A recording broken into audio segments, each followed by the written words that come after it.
Please join me for the pledge of allegiance. I call to order the City of Grand Heights regular city council meeting Monday, May 1st. Please join me in the pledge of allegiance.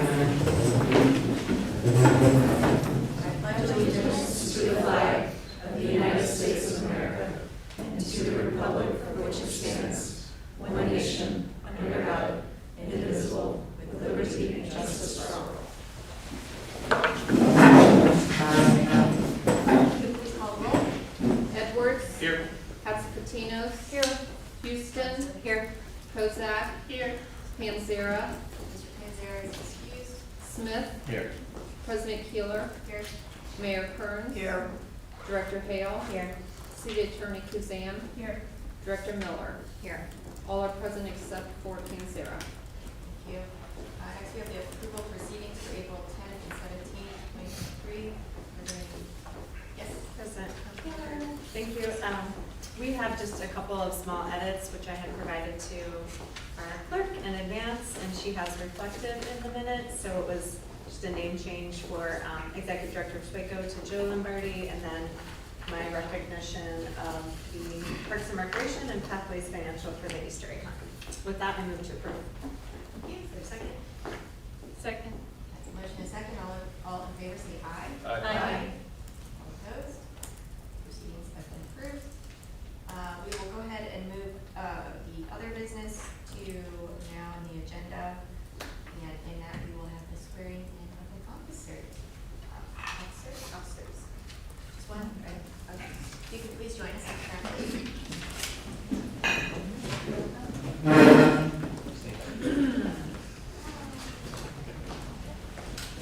Come on up. You want to get in for a few flags?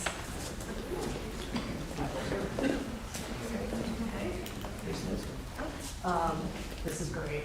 I'm guessing you won't hold the Bible? Can Henry? Absolutely. We have to hold it.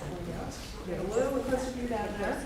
So left hand on the Bible, raise your right hand, and repeat after me. I, Jacob Hayes, I, Jacob Hayes, solemnly swear that I will support the Constitution of the United States solemnly swear that I will support the Constitution of the United States and the Constitution of the State of Ohio, and the Constitution of the State of Ohio, the Charter and ordinances of the City of Grandview Heights, the Charter and ordinances of the City of Grandview Heights, and will faithfully, honestly, and impartially and will faithfully, honestly, and impartially discharge the duties as a police officer discharge the duties as a police officer for the City of Grandview Heights in Franklin County, Ohio. for the City of Grandview Heights in Franklin County, Ohio.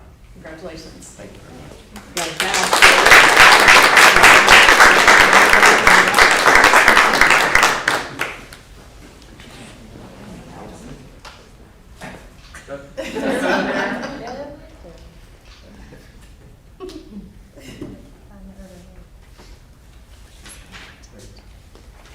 Family picture. Minus one. Come on up.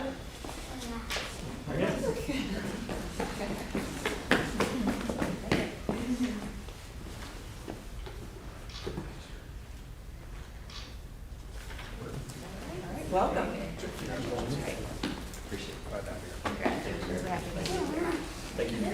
Come over here and sign with me. Okay.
So if you know about this, I apologize in advance because it's been going on for many, many years.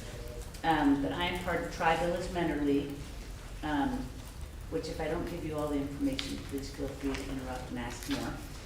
But we were founded in 1994 to serve Marble Cliff, Grandview, and Upper Arlington. When we first started, we had a partnership with Big Brother, Big Sister, and we worked to find mentors and we helped them, and through the years we've evolved. And roughly 15-ish or more years ago, we started Mentoring and More program, and it's based in an Upper Arlington school, elementary school, and then Stevenson here. And that's been going on for over 15 years. And that, we got away from the Big Brother, Big Sister, then we helped find kids to go to Tim Hortons camps, and then that kind of shifted. But we've stayed with the Mentoring and More program, and what we do is we take local high school students and link them with children in the aftercare program here, and once a week we run a Mentoring and More program. And the high schoolers, you know, some do it because they love kids, some want service hours, but they all think they're the ones like doing the service, but they get just as much out of it as the mentees, because since we're in a small community, when they're out and about, they'll see their high school students and they'll just be so excited by it. And we have various programs and lessons that we try and make fun that we implement throughout the year as well. Hate to bring up the C word, but when COVID came, Upper Arlington, they shut down, and we just 6 weeks ago, since 2020, started back at Upper Arlington. But we're very proud to say, throughout all of COVID, we adapted, modified, virtual, hybrid, I mean, you name it, but we managed to keep it going here in Grandview, and we're very proud of that. And right now in Grandview, unfortunately, we have to have a limit because we share the building with Kids Club, and Kids Club gets like 92% of the building, and then they give us like the library. And so when it's not good weather, we have to be, we can't go outside, and so we have to kind of rotate kids in. But we have close to 40 mentors and I think about 30 mentees. And in Grandview, as you guys know, the high schoolers are involved in a lot of things. And so if they play football in the fall, they may not be able to come, but we're the sort of program that says, when you're done with football, come and be a mentor. And so it works because there's enough rotating in and out. And I was actually just there today visiting it, and the little kids, the elementary students, just thrive having these high school students here. And like the high school students will be talking about something, and these girls were just right in the mix. I mean, they had no clue what they were talking about, but they were in the middle of that conversation, and they were loving it, and they were really talking about nothing. But that's what these kids are going to remember, and we work on empathy, listening, building character, being a kind person. And so we normally do one big fundraiser a year, which is Bid and Benefit, which happens in the fall, and then we try to do 2 to 4 other little ones. So, for example, last year we did rock trivia, and it was supposed to happen again this year, but then the place we were doing at it, I'm just gonna say, like, some things got bumped, so we're now on the calendar for next year, so we don't have that this year. We partner with the Grandview Hop, and last year we got to do 2 charity beer gardens, which we're so grateful that we get to work those. This year we're doing 1 because we're rotating to make it fair with all the nonprofits. And so one of our board members had the idea for us to apply for the community grant to use the money to be put back into our Mentoring and More program, since we're lower on fundraisers this year. And I know I've talked a lot, so what have I not said, or what people want to know? So are there any questions from council? I will ask a question, actually, it's more for our body, to recall back whether we have used any of these funds to date this We year. have $4,500 left in the council budget for Okay. the community grant this year. Thank you. And I'll ask a question, it's more of a comment really. Joanne, can you just talk about like the scholarships and, you know, what the organization does? Yes, thank you for bringing that up. So we also, besides doing the mentoring and more, we are very proud of this to say that we also give scholarships to students who have worked in our mentoring and more program. And we did partner with Pathways, and they gave us $2,000, which we put towards mentoring. And when was that? Like 2 weeks ago, I think it was. I went and presented 3 $500 scholarships, which is exciting, to 3 seniors who had worked as mentors. And you know, they have to fill out this application, and when you read like what they got from it, it's just, you know, they're just filling out the application, but it's just so, they're so real. Like, I didn't think I was really gonna like it, but my mom made me do it, and blah, you know, they say how it is, and at the end, they're always like, this is one of the best things I've ever done.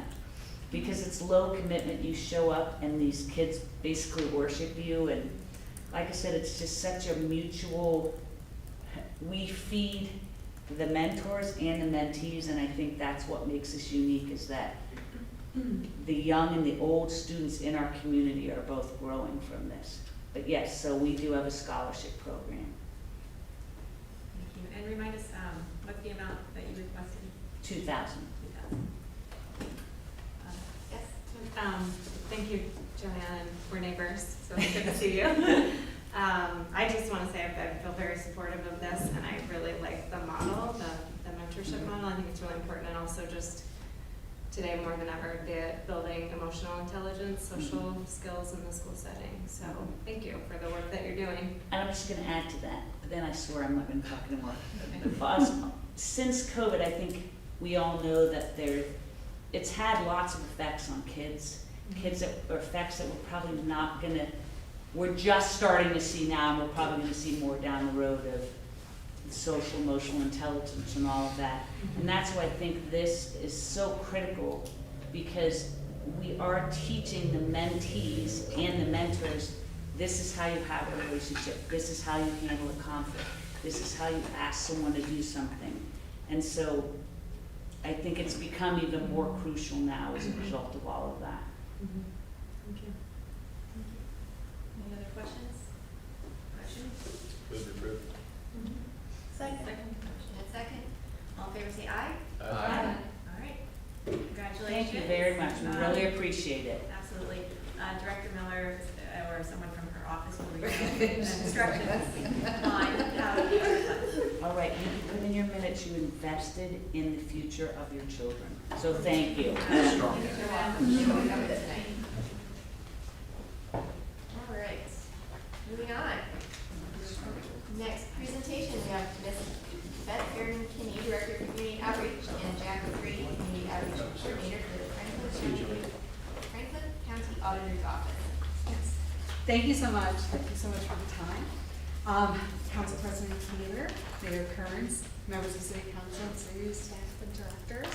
Thank you so much. So I am Beth Aaron-Kinney, and we have Jack O'Grady here in the audience. Jack is a neighbor of Grandview Heights, so we want to make sure to introduce him to the council. And I'm here to talk about the property reappraisals. We can go next.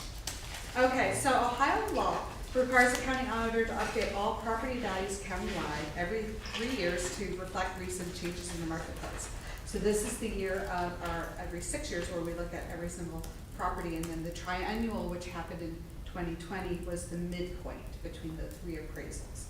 This is to, it's designed to equalize property valuations, ensuring that we're up to date and relative to the current market.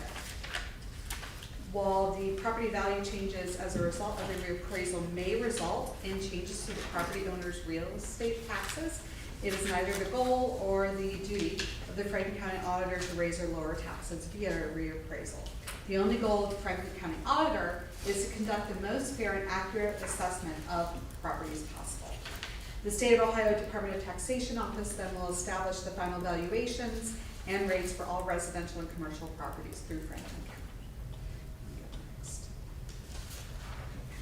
So what happens during the process? So data is being collected from multiple sources to establish these updated property values, including recent home sales in the neighborhood. This is one of the most significant factors. Neighborhood data, such as our infrastructure quality, proximity to community amenities and resources, and then also a visual exterior inspection to look at the physical characteristics such as age, condition, and recent home improvements. All those data is being aggregated, and then we will have those valuations. Okay, here's kind of the timeline and what's your role in establishing this value. So, already we completed a neighborhood survey which ended on March 31st, in which we were out in the community for several months talking to neighbors and asking their feedback on how they felt their property was. We have had the reappraisals in August. The notice of the proposed values are going to be mailed. Okay, so I'm always telling people, like, open the mail in August. If you disagree with that proposed value, you have an opportunity. We will have property value reviews in the locations of the community, and then you can also call and use our website to make an appointment for that. And then in December, the properties are finalized. Next. Okay, so this kind of just once again goes through that, and we want to make sure that you know that, you know, once again, if you agree in August when you get the mail, you don't have to do any action. You'll get the property values will be finalized in December, and then you'll see it next year. But if you do disagree, you do have that opportunity. And then if you miss that timeline for the tentative property reviews, we still will have our board of revision that you can still apply for next year. Next. So this is the big question that everybody says, how will my property value be affected?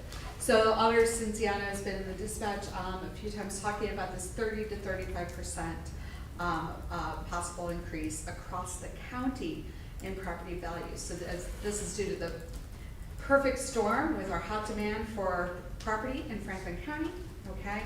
A very competitive real estate market, as you may know, local population growth, outside investment, the lack of housing stock, all of these going on at the same time is going to affect us. Okay. Next question, how will this affect my taxes? So likely, so once again, as I said, the property reappraisal is not intended to increase or decrease taxes, but to keep property values up to date with the Franklin County real estate market. So there is a possibility that you will have an increase of taxes or a change, okay? And what we always tell people is that this is, of course, it changes depending on where you live in the county, and you know, it also helps you know, what you voted on, you know, so therefore your rate will be different in different parts of the county. So it's relative to things in your taxing district. So if your value increases at the same rate as average value increase in your taxing district, you may see an increase in your taxes. If your value decreases, you'll have a decrease. So, and this is kind of where we look at kind of our crystal ball to see, once again, as I said, the 30 to 35%, but that is not going to equal a 30 to 35% increase in taxes. So the valuation is not a 1-to-1 ratio with the taxes. Next. So how can you help ensure accurate valuations? We're asking everybody to go to the Franklin County Auditor's website and make sure your information is correct. Make sure you have the right number of bathrooms and bedrooms, acreage, so double check that. If there is a problem with the information that we have, do call our office or email us and we can fix that. And once again, if you feel that your tentative value is inaccurate, do participate in one of our property value review sessions in September, so we can work with you. Next. More information, so we're continually updating our website, the franklincountyauditor.com/know-your-home-value. In July, so if you go to it right now, you'll see a video that we just posted that kind of explains all of this. In July, we'll have the interactive GIS neighborhood data tool. You can go into it, and then also we'll have a property tax projection tool. So you can look forward and see what may be going on in your neighborhood or on your property. And then in August, we'll have the tentative value property review scheduling portal, which you can go to the website and make a schedule. Okay. So who to contact? Call 614-525-HOME. If you have any questions about this, or if you, when we get to August, when you get the letter in the mail. And we also want to make sure that people knew that we are continuing our homestead, our program, the property tax assistance programs. So if people who have qualified for those programs, they can apply for that for assistance in those evaluations. Perfect. So that is my short and sweet presentation on property tax reappraisal for 2023. I know all of you also received a copy of the flyer that has all of this information. Questions for me? I have a question. Do you know 3 years ago how much the values increased by? So, so I can look up and I can do this research and I can send, we can look at the property, what we're just doing a lot, we're looking at the property sales from 2020, the median property sales, and looking at the property sales in 2020, comparing it to 2023, which kind of gives us an idea of how things changed. But I can look to see what the 2020 and the triannual, what the tax. We do have that information online, and I can get that to you. Oh, I can look online. I just wondered, you were saying that it was a large increase because of the market right now, but I wondered, I feel like the market's been this way for a little while. I just wondered what it might have been 3 years ago. So I'll share like throughout the county, as we've been doing presentations, we were just on the west side last week, and with some parts of the west side, I noticed that property sales went like from 70,000 to 150,000. So that's what I'm saying is, as we're looking at the whole county now, and I apologize, I don't have the exact facts for Granby Heights, but that is something that once I do have that information, I can share. I do have it. Oh, you do have it? Yeah. Perfect. There we go. In 2020, for the triennial, we went up 16%. Okay. In 2017, for the reappraisal, we went up 27%. Okay. Thank you so much. Is that inclusive of Marble Cliff? No. Thank you. Any other questions? May I ask one additional? Can you clarify, you may have said this before, the difference between the 3-year midpoint and every 6 years, with the different things that you're doing there? So the 3-year midpoint is looking at the median sales. of Okay. developments. This 6-year is where that exterior happens, and then we have reappraisers who are doing this. There are some changes with this reappraisal from 6 years ago. About I can't remember the exact year it came out. The auditor worked with Curran Institute to look at the past reappraisal and how it went, and is trying to make this one the most fair and accurate. So our reappraisals have had bias training, and that's also why we had the neighborhood survey. So we're trying to get a much more fair and accurate and unbiased valuation of properties. Thank you. And we're also open, if there is a community group in any of your neighborhoods, Civic Association, Block Watch, community organization who would like us to come out and do a presentation to kind of get into more detail, we are open for that. Great. Any other questions? Thank you so much for. Thank you so much for your time. Thank Yes, you. thank you. Good to see you. All right, moving on. Chief.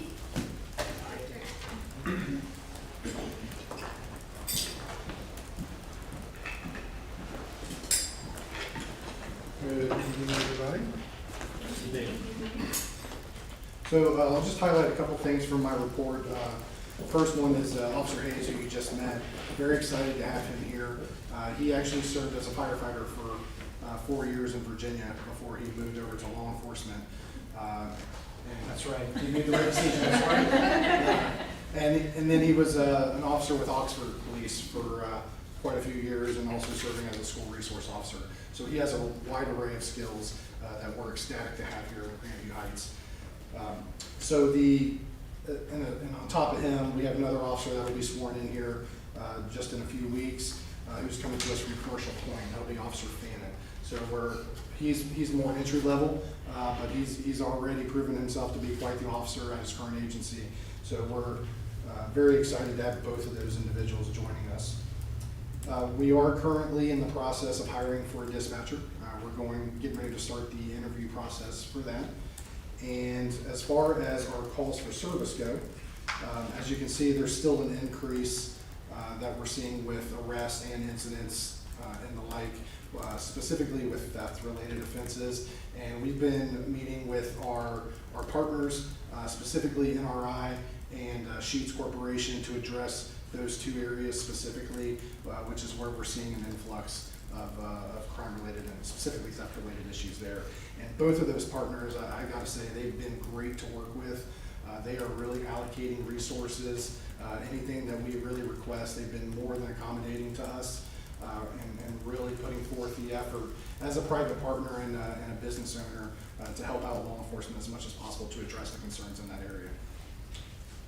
So that is going well there.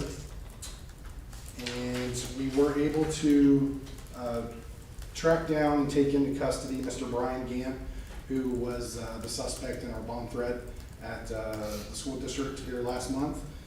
He was located by the sheriff's office down in Kentucky based on our arrest warrant, and we sent our people down to go pick him up and bring him back, and he is currently incarcerated at the Franklin County Jail. So that was a lot of good police work by both our patrol officers and our detective bureau specifically.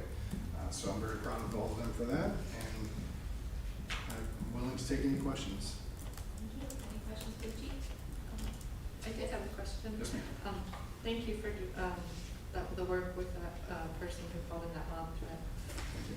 And I was wondering, I saw in your report that about the responses to your survey, and I was just curious how many people responded.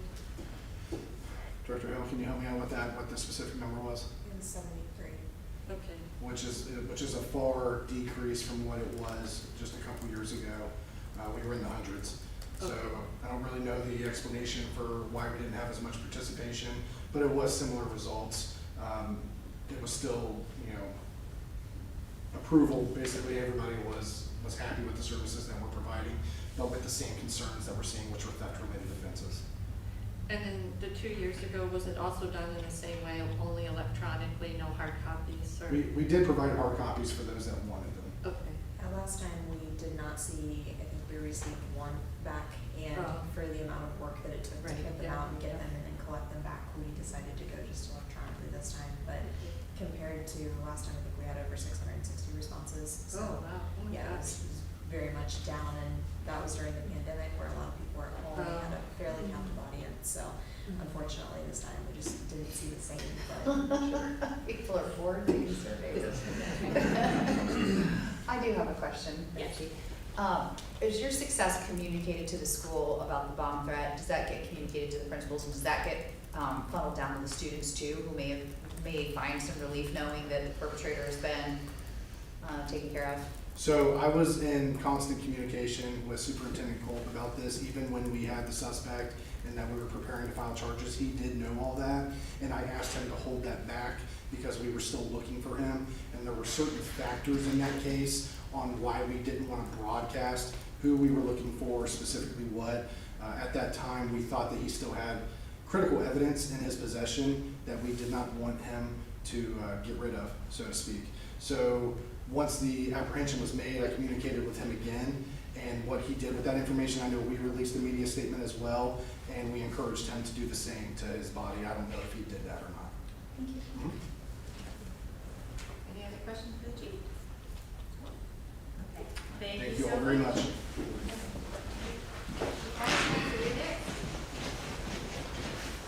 Good evening. I did submit my report. I'll hit a couple high notes. I think the two biggest things in my report that I was proud of is some of the continued education that we're offering our members, which I think is a big deal. In around 5 or 6 years, we could lose a third of our manpower, our most experienced manpower, to their retirements. So the stuff we're doing today is going to have a big dramatic effect on that. And like Chief Starnes, we're going to have new members. One of our new members starts Wednesday. The member that starts Wednesday, you'll meet formally, I believe, your next meeting. I think we're doing the swearing in at the June 5th meeting. But he's got 10 years at the city of Dayton, a lot of specialized training. Our other member has almost 5 years for the city of Piqua. We're investing in our members. You saw that Captain K went to Leadership Under Fire, which is a truly incredible class. Samantha Brown is starting her journey of possibly becoming an officer someday. So we sent her to that first level of class, which she had a lot of success. And there's 2 other notes that happened today I forgot to mention. We had a member go through a pretty rough divorce and had really struggled with his divorce. 2 of our members stepped up, got involved, helped him over the edge, helped him and his family. Well, today they had such a positive response from that we decided to send them to the International Association of Firefighters Peer Counseling certification. So they're going to go out and they're going to learn some more formalized tools to help this. And this is something that we're going to work through our national union organization that'll be available to other locals. If Arlington called and has a member struggling and they don't have any counselors, we'll be able to send people over there and to help them. So I'm very, very proud of that. Another thing we're seeing requests for CPR go through the roof. I mean, we are seeing a lot of people want CPR training, which is really, really good. The other thing is that we're having people outside of Grandview that are unable to get CPR training and to really get good advice because everybody's overwhelmed.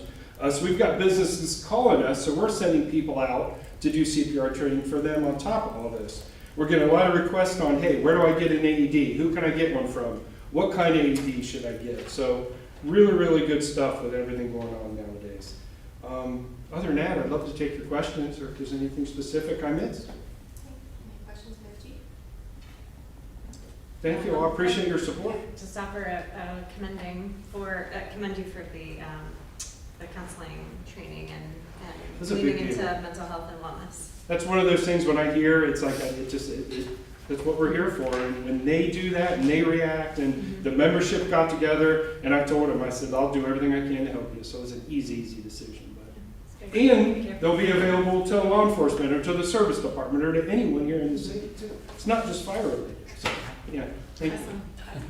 Is that a certification? It is. It is. Awesome. Thank you both. We appreciate you coming. You may stay if you wish, but you are dismissed. Thank you. Thank you. All right, moving on, council committee reports, Finance Committee met before the last meeting we had, as well as before this meeting, and I can speak to the ordinances as they come up on the agenda. any administration, No meeting, no report. thank you, recreation, there's excused, safety, No meeting, no report. economic development, Yes, our committee met at 6:30 this evening, and I can speak to those as they come up on the agenda. thank you, aggregation, We have met several times, and you should have received my memo about the findings of our meetings. We want to thank all of the members for the time put into very productive conversations and the guests from our surrounding jurisdictions that came and helped inform our discussion. Call your attention to a couple of our recommendations. One of the things that Councilmember Houston, I think, will speak to a little bit more later is tabling the legislation until June 5th rather than this evening. The committee felt that there was a little bit more information that we would like to garner before a vote. And one of those things is not only a discussion with council about what are the policy goals of the program. Is it favorable pricing? Is it sustainability? Is it those two working together? And kind of what price point would council be comfortable accepting above the SSO, which is the standard service offering, or the price that you would pay if we didn't have an aggregation program? So, deciding if you'd be comfortable paying more than, and if so, if you favor a contract. So some discussion around that. Also, we recommended that the administration engage in selecting a consultant. We ultimately found is that the communities that have had success have brought a consultant on to help with the public process ahead of the issue going to the ballot, and then of course they will continue their work should the issue be approved by the voters. last recommendation is a slight tweak to the legislation as proposed. The current legislation that is on the table will actually authorize the mayor and the finance director to essentially enter into contract in perpetuity should the legislation be approved by council. One thing that we are recommending is that that be tweaked to require those contracts to be brought back before council every 2 years or whatever the term ends up being. Part of the intention behind that was to allow not only new council members, as council may change, to have a seat at the table and really engage in that discussion about how the market's evolving, whether it's wind, hydro, solar, whatever it may be. We know that this will change, and it also gives us a chance to have the discussion about pricing as the contract comes up for renewal. So really, we can start back with the consultant and with the council that's present, have really, we feel, meaningful discussions about where we want to be each time, rather than the administration running with it. Moving on, liaison reports, Grandview Library. The library report, tomorrow night, there's a program on mindful birding at Beginner's Guide from 6:30 to 7:30 with Grandview resident Laura McDermott. And this Thursday is Yappy Hour from 6:30 to 8, that's the 13th annual. And then next Tuesday, May 9th, there's going to be a presentation by the Columbus Museum of Art about the 19 artists who have lived in Columbus and whose work is owned by the museum. And Music in the Atrium will feature Rachel Asbell a week from Thursday, and then the 37th annual Music on Alum is back in June and July, except for July 4th, Tuesday nights from 7 to 8 p.m. Thank you. Thanks. Next, we have the schools. We're winding down the school year. A month left. Congratulations to the new seniors. We got a 1 at OMEA. Just announced. Very exciting this weekend. And then also thank you to everyone who attended the gala for the Education Foundation on Friday and the entire committee that put that together. It's a big lift, and the organization does a lot for the schools and really the community in general. So if you see someone who wants to make that happen, please tell them thank you. Next, we have the chamber. Yes, the Tri-Village Chamber monthly luncheon is May 11th at 11:30. It's about building wealth through home ownership. It's at Versa on Dublin Road. And they also have a speed networking event this Wednesday, this Thursday, May 4th, 8:30 a.m. Be there. Be there, be square. And Right. I'm sorry, Ryan, when is that building wealth through home ownership? It is May 11th, Okay, thank you. 11:30. Very good, thank you. Planning Commission, Director Coker, do you have anything on Councilmember Panzeri's behalf? Fairly eventful meeting in what month are we in April? There are several cases on the agenda coming up in May. Thank you. Coda, Councilmember Smith? Code Advisory Panel met last month on the 18th, discussing some of their changes to routes. The 31, which goes through the city, east to west, and turns on Grandview Avenue. There's going to be some changes there, more stops in the campus area. Nothing will be changed with respect to the route going through Grandview, and no other changes would be affecting the city. Okay, that's my bus, so I'll have to research this further. Next we have Warp C. At our last meeting, there's lots of great events coming up. I would encourage everyone to hop on the website, see what would interest you. Also, we welcome the city of Newark. As Intel's coming in, a lot of folks further out are joining in order to take advantage of all the resources. And the more people we have, the more benefits we get for a lower price point. So it makes it happy for everyone. I actually ran into Mayor Hall last weekend and was able to hear about some of the exciting things happening in Newark. And if you haven't been to downtown Newark in a while, it is super cute. go hiking, have a date night. It's very, very fun. And then we also welcome the village of South Bloomfield to Mercy as well. And that's all I have for that. Destination reviews. Next meeting is the 13th. I'll have a report maybe June. Sounds good. Sustainable 2050. Yes, I don't, there wasn't a meeting, don't have a report tonight, but I think the next meeting would be in June because they're quarterly. So I'll keep folks posted. Okay. Next, mayor's report. Yes, it's hard to believe it's almost summer. Everybody knows right before summer, we have the great garage sale and the informal cleanup week, although you can do bulk pickup anytime. We tend to see a lot that week after the garage sale and before. So that's coming Saturday. E-waste, we coordinated to be the next Friday from 10:30 a.m. to 12:30 p.m. over here. And so that is the PCs for People group again that we're partnering with. And the pool will be opening. The pool, if you have driven by, has gotten a little facelift on the siding, has been cleaned, and it's being filled now. So exciting. Blue Star Mothers Parade, first baseball pitch. Looking forward to seeing everybody Memorial Day weekend, starting Thursday night for the Blue Star Mothers ceremony, and then of course the parade Saturday morning, and then the first pitch, and then the opening of the pool at 1 o'clock. National Bike Month.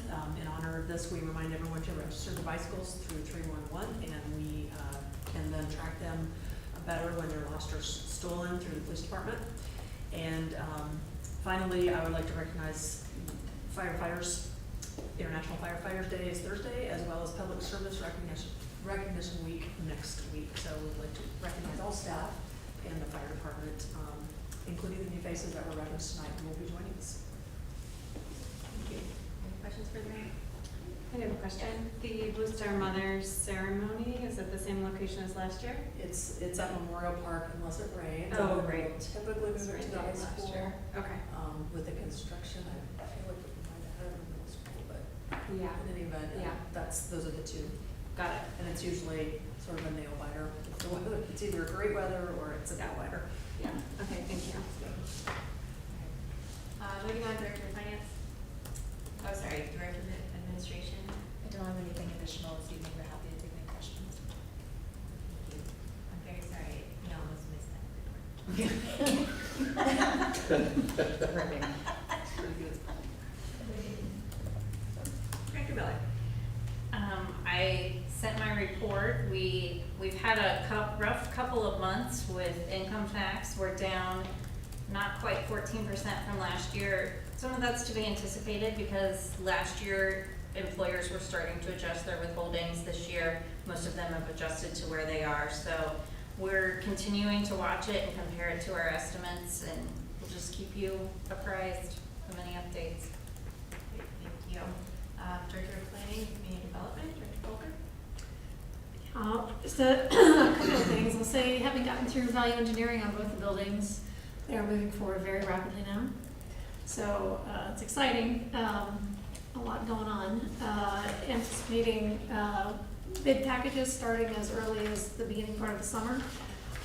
In the coming weeks and months here, we'll be starting to plan groundbreaking. So that's a new word to be able to be put out in public. So very exciting.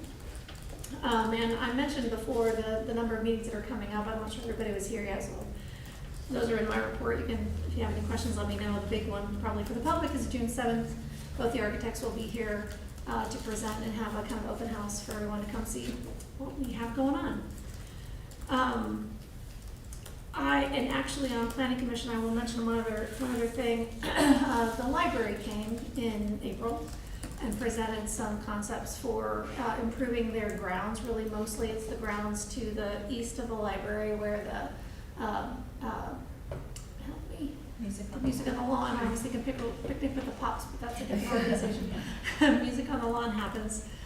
They are doing some upgrades to put a permanent bandstand performance covering there, as well as to create more green space, to create a little plaza where folks will be able to come up to, there'll be a space for food trucks and things for the summer, And then also they're installing a permanent drive-through structure where they have the temporary one that's been up now since COVID started.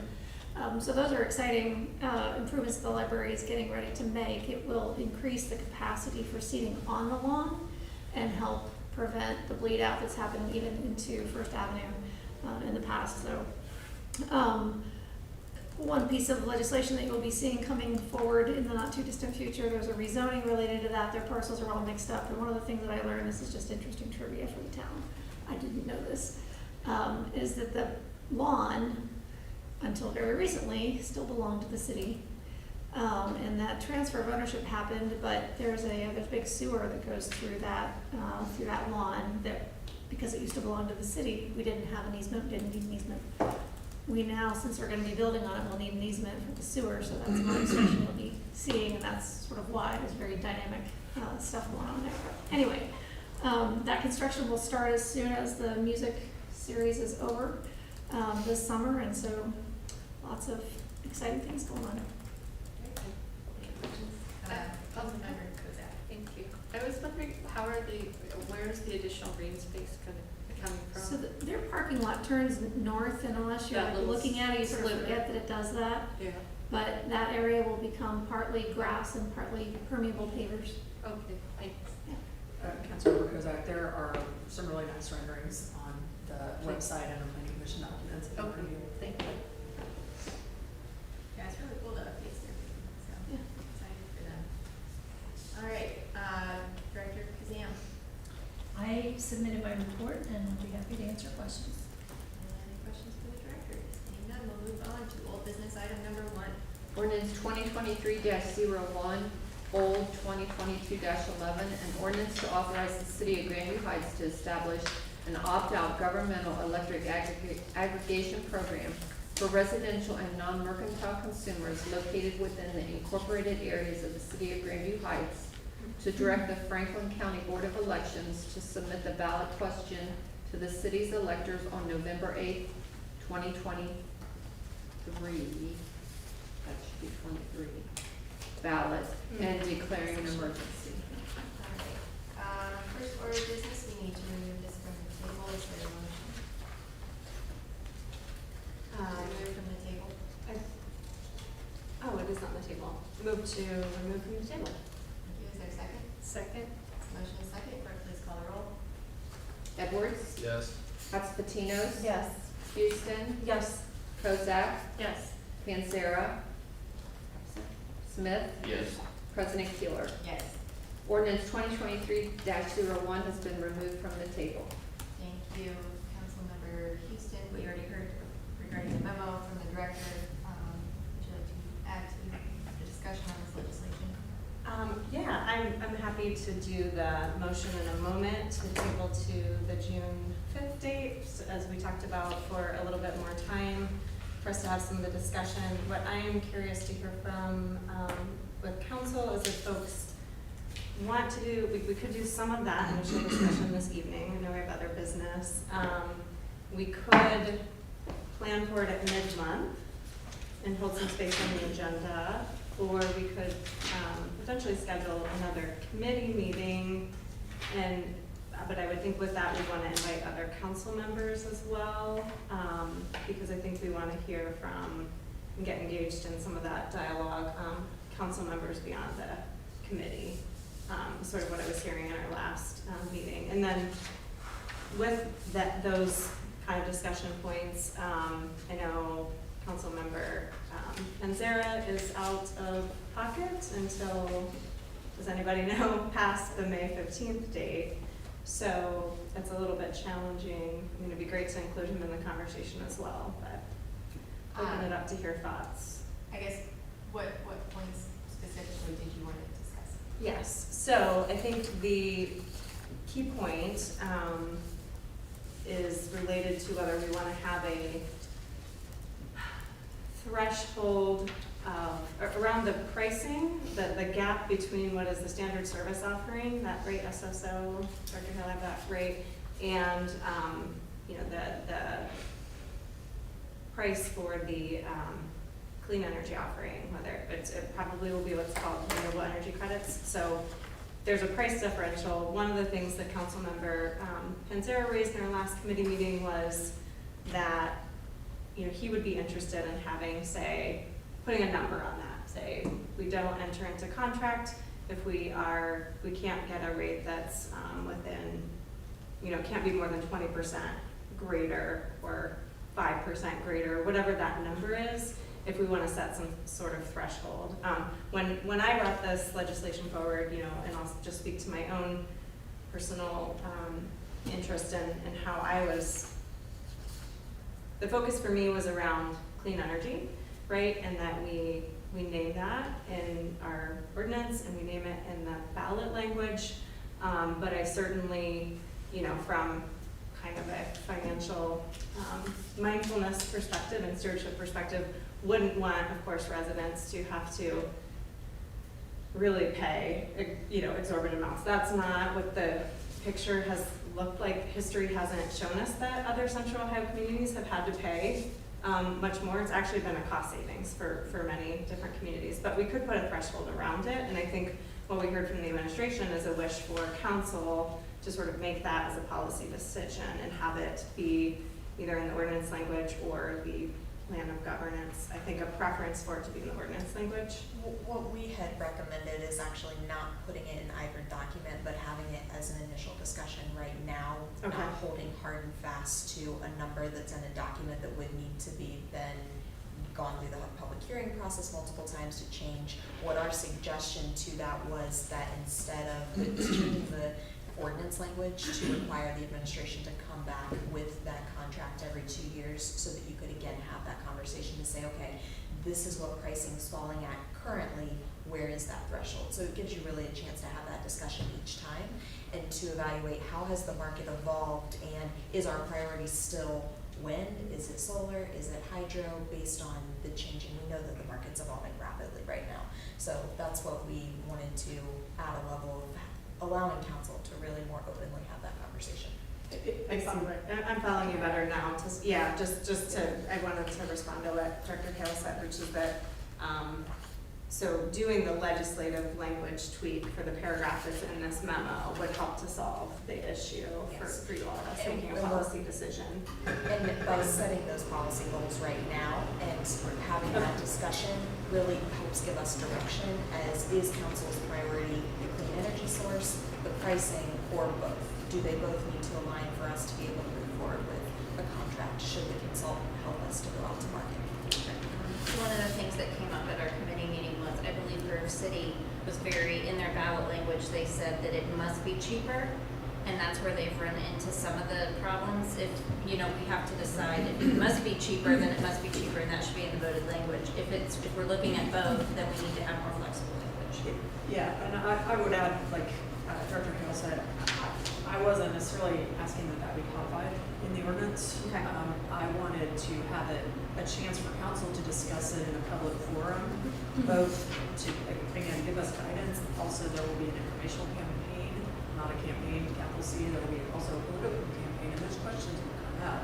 And it would be much, at least if there's a preliminary discussion among council to get a feel for where your heads are. If everybody's saying 10%, 20%, you know, that could change, but that would be information that could be conveyed. The other couple of things, and just to kind of round out the discussion here.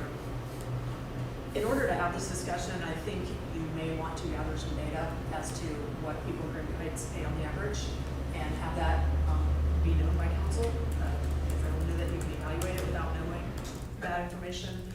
And then there was a question about Grandview Yard and how the electrical services aggregated and what are the implications there that also would have to be sort of vetted along this process. Can I just also, just while I'm talking here, for the clerk's sake, it looks like it's correct in the ordinance, but the header says November 8th, 2022, and I believe election day is the 7th of 2023.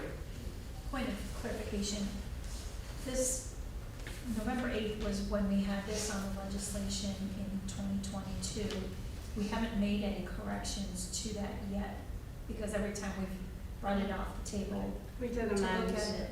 It's been When amended. it, Did it? yeah, Oh, we okay. amended, but I guess the It's in cover the back. sheet, we didn't Okay. amend it, and so. All right, for some reason I thought we had not addressed the substance of it. Thank you. No problem.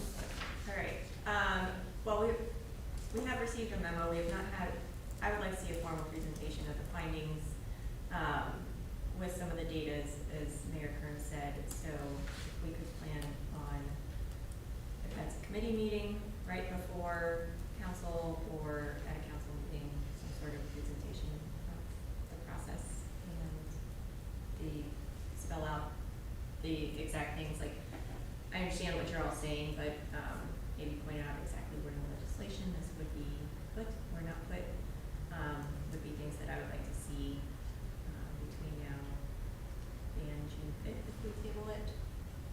Can I also Yes. point out also, in the spirit of having council, be able to have the discussion, we've all, many of us have heard that AEP has had a couple rate increases that will be going into effect this summer. You all probably got something in the mail about that.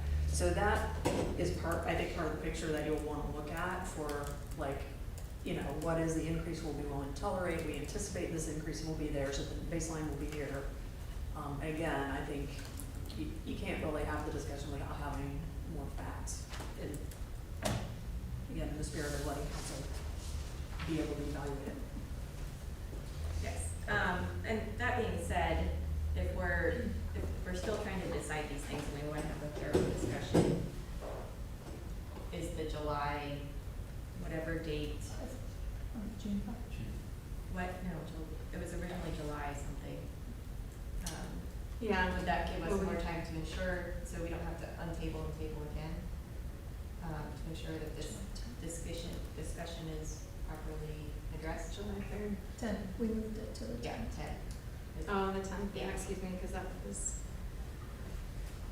I want to make sure that we, if we're not getting the information until June 5th, if we want to make sure that, the chair of the committee, co-chair of the committee is here, that would not be till the June 5th meeting. So, and to make sure that we have a good discussion about what is being considered and that we review, a good review of all the facts that have been considered. I don't think that would impede any of getting the ballot language on the ballot, because that's due in August. August. Right? Mhm. That would still give us plenty of time to get that to the clerk of courts. Board of Elections. How other, I guess, Sorry, how other- Board of Elections. Yeah, so I'd like to hear, I guess, from Vivani, our clerk, about if that is ample time, just ensuring that feels like enough time. Okay, and then from other co-sponsors, I'm interested in hearing how that sits for folks. I mean, I don't wanna like keep kicking it down the road. I mean, part of this for me was, the way that I read this is this authorizes us, putting this ballot language on, essentially authorizes us to continue to have some of those deeper conversations. So this is sort of a first step to get there. It allowed us to even consider doing that. So it feels to me like these conversations are kind of next level, like deeper dive conversations that we would need to be having sort of after the fact when we're considering, doing this. This language, to my understanding, just allows us to consider the aggregation. It doesn't put it in play, right? One of the concerns we had about voting this evening is that we don't know how this impacts 25% of our residents. So if we can't answer that question before the vote, there you are, yes. Yeah.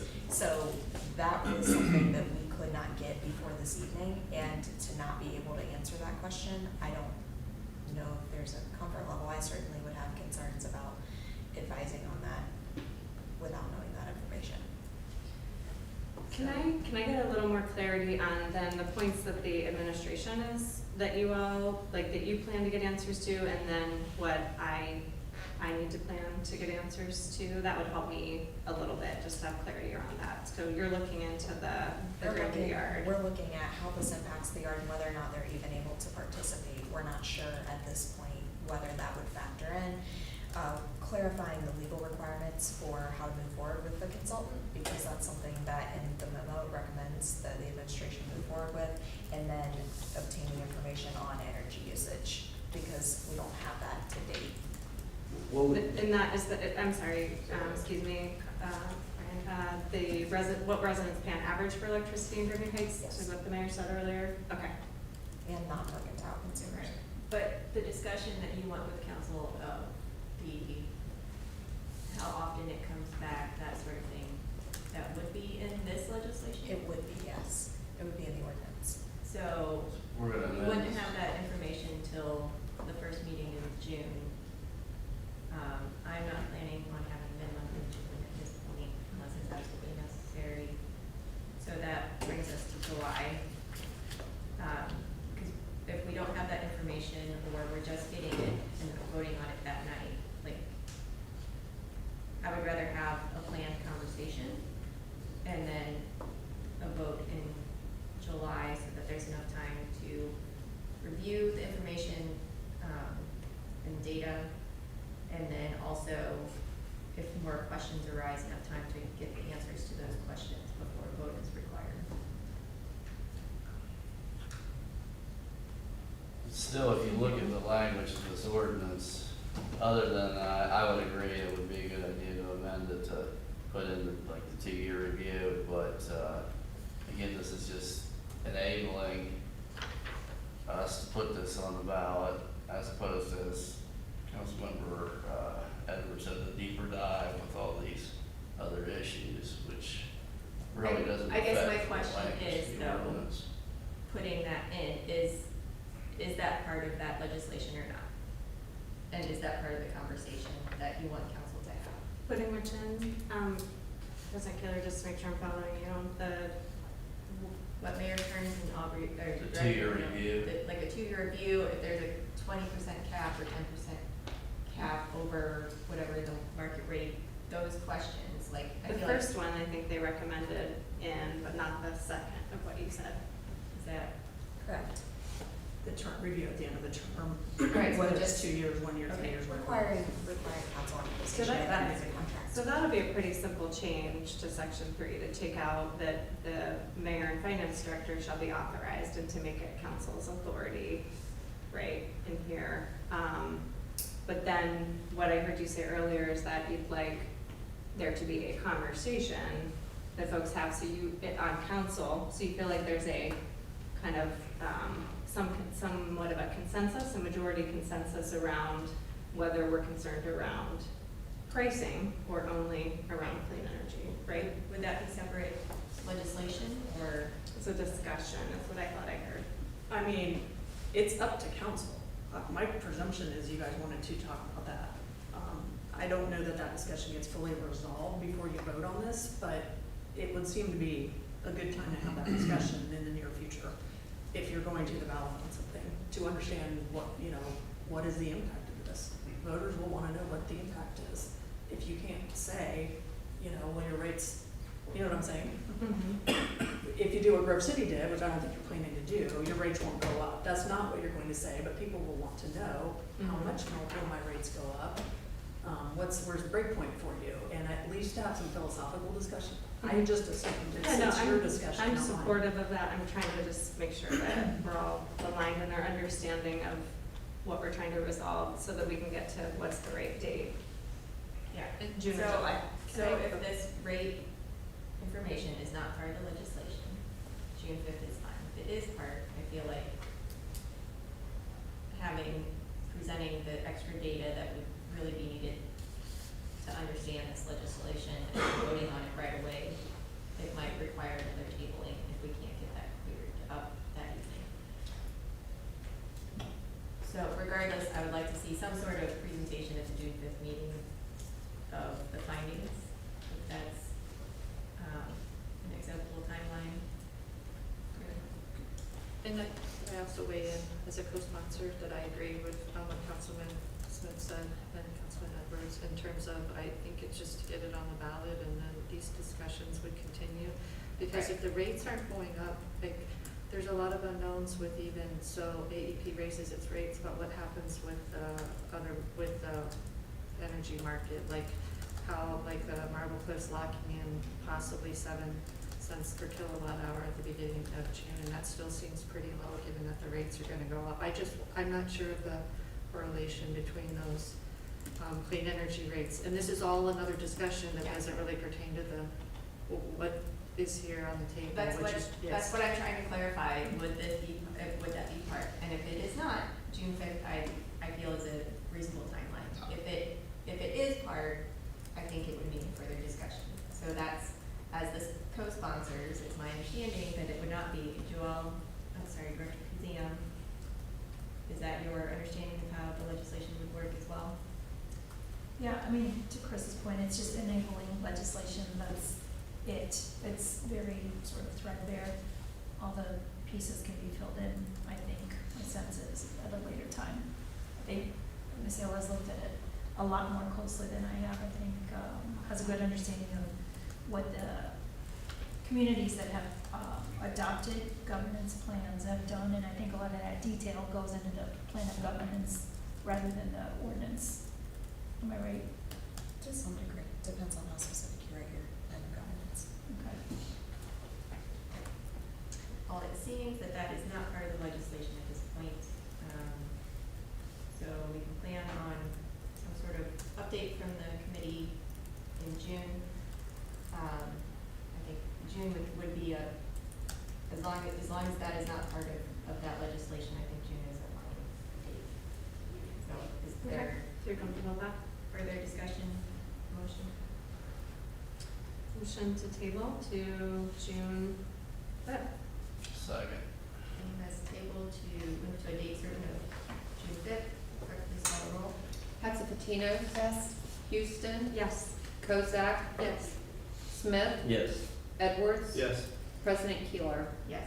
Ordinance 2023-01 has been tabled to date certain of June 5th, 2023. Thank you. Old business item number 2.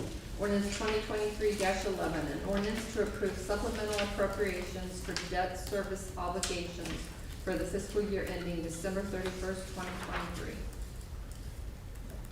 Thank you, Chair Smith, your committee met. Yes, we met on this before the last meeting, and this is primarily housekeeping. There's $635,175 for the PACE program. That's a pass-through of the business on Goodale is taking advantage of that tax assessment. And then $1,302,033, which is basically fees. And Director Miller can clarify if we need the fees and debt service payments to the county, which was going to be due next year, but we're wanting to pay this off earlier. This is sort of like the initial steps with the bonds that we purchased. I'm sorry, that we sold, and for the new facilities, and the committee, finance committee, unanimously recommended approval of council. Thank you. Is there any discussion? Motions? I would move to approve. Thank you. Is there a second? Second. Motion second. Clerk, please call the roll. Houston? Yes. Kozak? Yes. Smith? Yes. Edwards? Yes. Hatsapatinos? Yes. President Keeler? Yes. Ordinance 2023-11 has been approved. Thank you. Old business item number 3. Ordinance 2023-12, an ordinance authorizing the mayor and director of finance of the city of Grandview Heights to enter into an incentive agreement with Fortuna Bank to provide economic incentives to locate operations of this woman-owned bank within the city and declaring it an emergency. Thank you. Chair Edwards, your committee met. Yeah, committee met. This is a 10-year agreement, 25% tax credit, and Fortuna by year 4 will have a $2.1 million payroll. Had a robust conversation with it about this at our committee meeting, was unanimously recommended for approval. This is just a second reading, but excited about this opportunity. Thank you. We'll record that. Yes. Can I ask a question that I didn't want to ask when the people were here with the bank? But I know that we had, or I'd asked before, maybe it was in a meeting with Megan about, does it ever happen that people don't claim the incentives? And then you said that that did happen and you were looking to maybe put some parameters around when they had to file. And I saw something in the Fortuna ordinance that said by November 15th, I think, and I just wondered what if they, so I don't know if that's new for these kind of contracts, if that was new, put in there to give them a deadline, and if they didn't respond by then, what would happen? Because we've had that problem, we did start incorporating that into the agreements, providing a deadline. We have plenty of people that surprisingly do not follow up. So I don't know, I mean, I don't know what we would do if they didn't file. Okay, but that's new, like, the giving Yes. of that deadline is new, and I didn't see it in the other ordinance, for the yard, for the, but maybe I just missed it. I didn't see a November 15th. The date is the new part, the reporting requirement has always been in place for the incentives. Correct. But then sometimes people aren't turning the reporting in, so then they don't get their incentives, so it just lingers out there, like. Well, and so I will say a lot of that information gets gathered annually because we have to present it to the county, to the tax incentive review commission. So the data is there, whether it's current for that year or not, you know, whether you need to nudge the incentive recipient to submit some kind of reporting. You're mixing tax, or Or the is county that stuff is the- property. Oh, It's property okay, values. you're right. So they do lose it if they don't report. Right. That's a property tax abatement, so the county doesn't Oh. charge them for that. With the income tax incentives, it's just been kind of a thing that's out there, that there are people, there are amounts out there that we've kind of held as amounts due. But we were trying to get away from that.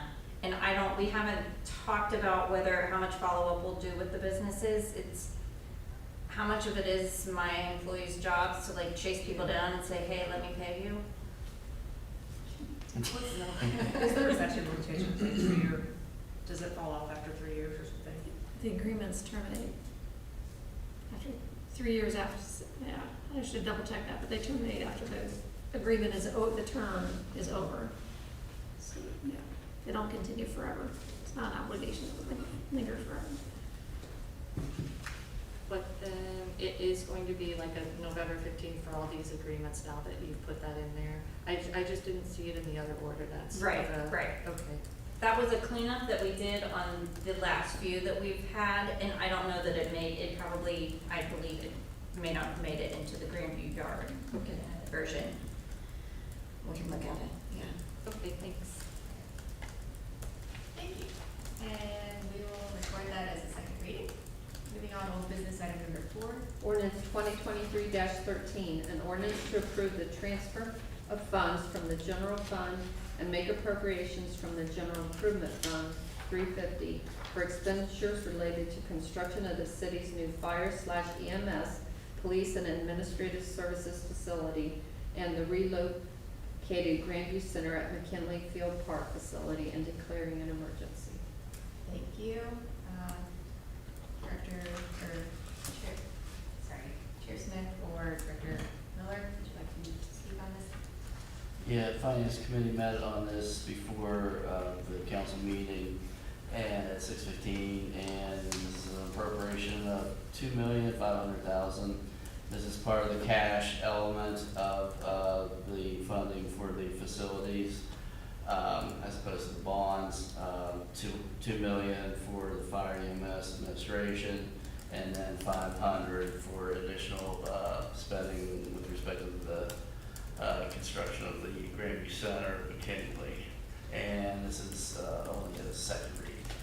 Thank you. We will record that as a second reading.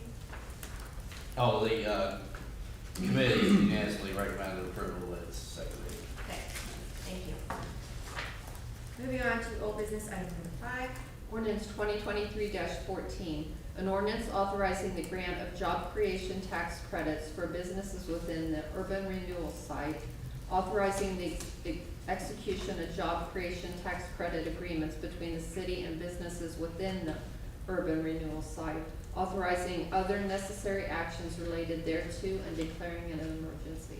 Thank you. Can you also read old business item number 6 since these are related?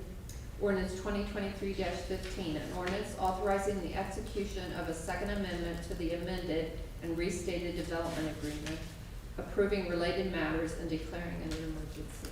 Thank you. Chair Edwards, your committee met. We did, on 2023-14, it authorizes us to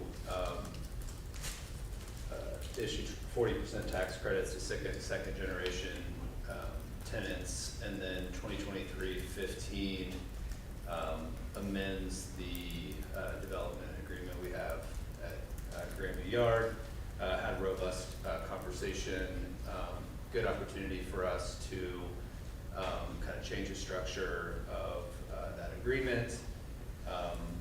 Allows us to have some more cash kind of in the immediate term, increments of dollars that will go to pay off bonds. Again, had a good conversation about that.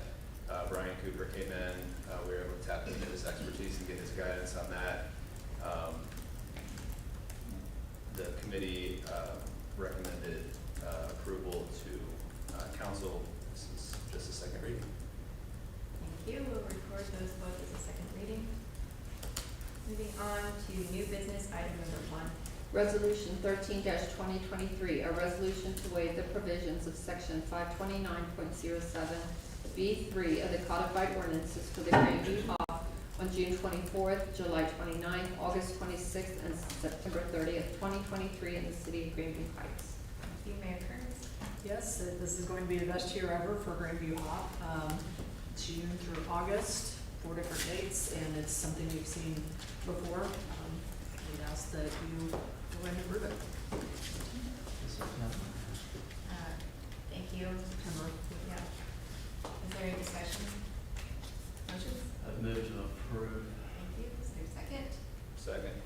That's a motion and a second. Clerk, please call the roll. Kozak, Yes. Smith, Yes. Edwards, Yes. Hatsvatinos, Yes. Houston, Yes. President Keeler. Yes. Resolution 13-2023 has been approved. Thank you. New business item number 2. Resolution 14-2023, a resolution to waive the provisions of section 529.07 B3 of the codified ordinances for the M3S Sports Quarter Marathon and 5K Run event, August 6th, 2023 in the city of Grandview Heights. Thank you, Mayor Kearns.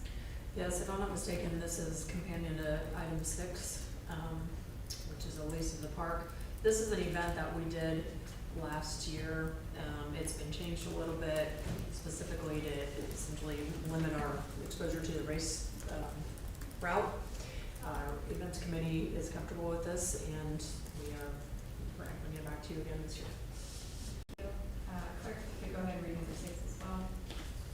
Ordinance 2023-16, an ordinance authorizing the mayor and director of finance to enter into a lease agreement with M3S Sports for the use of Ray DeGraw Park and adjacent streets for the Ohio Bell Quarter Marathon and 5K on August 6, 2023. Thank you. Is there any discussion on either item? Is there a motion for the resolution? Move to approve. Second. Motion and second. Clerk, please call the roll on resolution 14, 2023. Smith, Yes. Edwards, Yes. Hatsvatinos. Yes. Houston, Yes. Kozak, Yes. President Keeler. Yes. Resolution 14-2023 has been approved. Thank you. For the ordinance, we need to suspend the rules or is reading fine? We, I don't think we necessarily suspend the rules tonight. We will record that as a first reading then. Moving on to business item number 3. Resolution 15-2023, a resolution estimating the aggregate maximum amount of active and inactive funds to be deposited by the city. Thank you. Director Miller? This is something that we do every 5 years. It's the first step in designating our depository, so we have to state what our active funds are, so typically that's the amount that's in our checking account that would be used daily. And then our inactive deposits, which are the amount of our emergency reserve. So this is just a resolution stating those amounts, and then we will go forth and send requests for proposals out to the various banks that are nearby and get information back on whether they're interested in having our deposits. Thank you. Are there any questions for this record? Discussion? Motion? Move to approve. Second. Motion is second. Clerk, please call the roll. Smith, Yes. Edwards, Yes. Hatsatinos, Yes. Houston, Yes. Kozak, Yes. President Keeler. Yes. Resolution 15-2023 has been approved. Thank you. New business item number 4. Resolution 16-2023, a resolution to request the Franklin County Budget Commission to disperse the 0.25 mils of available inside millage to the city of Grandview Heights, Ohio. Thank you. Director Miller? We do this annually. This is where we request the 0.25 inside mills that we use to help pay on our 2012 park bonds that were used for Wyman Woods and Pierce Field. We have to do this step first before we approve the tax budget. Thank you. Any questions? Motions? Move to approve. Second. Motion is second. Clerk, please call the roll. Edwards, Yes. Hatsatinos, Yes. Houston, Yes. Kozak, Yes. Smith, Yes. President Keeler. Yes. Resolution 16-2023 has been approved. Thank you. New business item number 5. Resolution 17-2023, a resolution adopting a tax budget for fiscal year 2024. Thank you. We heard a preview of this, but Director Miller? Yes. So this is the tax budget. We will have a public hearing on June 5th. There will probably be a very large crowd here to talk about it. But the finance department will have a copy of the tax budget. If anybody wants to come in and see it, we will publish in the paper that we're gonna have a tax budget hearing on the 5th, but I like to put it out here and give you guys some time if you wanna look through it. It's basically just telling the county, yes, we need real estate taxes, please levy them. And it's just kind of a rough estimate of the budget. It's not a thorough, budget. It's basically based on 2023 with some slight increases. Any discussion, questions, motions? Nope. Do we wait to? Oh, yeah, sorry. We have to have the hearing. We'll record that as first reading. That is all for new business. Didn't have enough. There's a lot. Comments from council members? Real quick, Yeah. I neglected to, mention when we were talking about, what the finance committee, that report, talking about all the legislation that was coming through the agenda. We also did talk about, future, ordinances coming up, appropriation for supplemental for, spending with respect to, the building department. That's